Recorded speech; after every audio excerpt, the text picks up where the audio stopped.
Comme ça, les mathématiques vous intéressent. Et vous voulez les enseigner au secondaire? Excel. Le cours SCQ 726 d'éléments de géométrie pour l'enseignement est fait pour vous. Ce cours couvre 3 grands domaines de la géométrie: les géométries euclidiennes, analytiques et des transformations. Tout au long du cours, vous utiliserez le logiciel libre et gratuit GeoGebra. Il vous permettra de construire les figures, d'effectuer des homothéties et de calculer des mesures. Vous apprendrez comment monter des animations et comment les utiliser pour tenter d'émettre des conjectures. Ces conjectures pourront ensuite être démontrées rigoureusement au moyen de l'algèbre ou de la géométrie.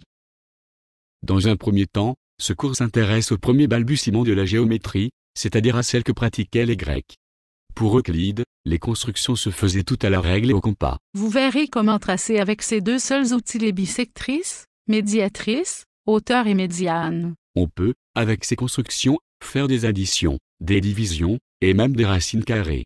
C'est une jolie façon de parler de fractions et d'opérations sur les nombres rationnels. Vous verrez, avec ces outils, comment définir les fonctions trigonométriques. Vous étudierez aussi les identités pythagoriciennes et trigonométriques. Pour terminer cette première partie, vous étudierez les relations métriques dans le triangle et le cercle. Comme celle qui dit que dans un cercle, l'angle inscrit a pour mesure la moitié de celle de l'arc compris entre ses côtés? Oui, tout à fait.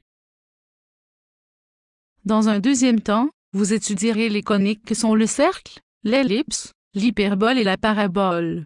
Vous les caractériserez au moyen de leur directrice, de leurs points remarquables ou de leur excentricité. On s'intéressera à leurs équations, mais aussi à l'impact qu'auraient des translations ou des rotations sur celles-ci. Et le lien avec l'école secondaire? En 5e secondaire, on étudie les lieux géométriques dans les séquences techniques aux sciences et sciences de la nature.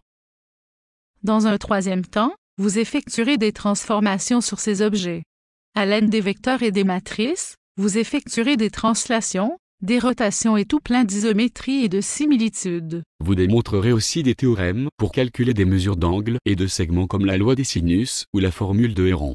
Vous pourrez alors utiliser les figures semblables et déterminer quel est, parmi tous les prismes rectangulaires de même aire totale, celui dont le volume est maximal. C'est le cube, n'est-ce pas? Yep. Après ça, la géométrie n'aura presque plus de secret pour vous. Et pour vos élèves. On espère.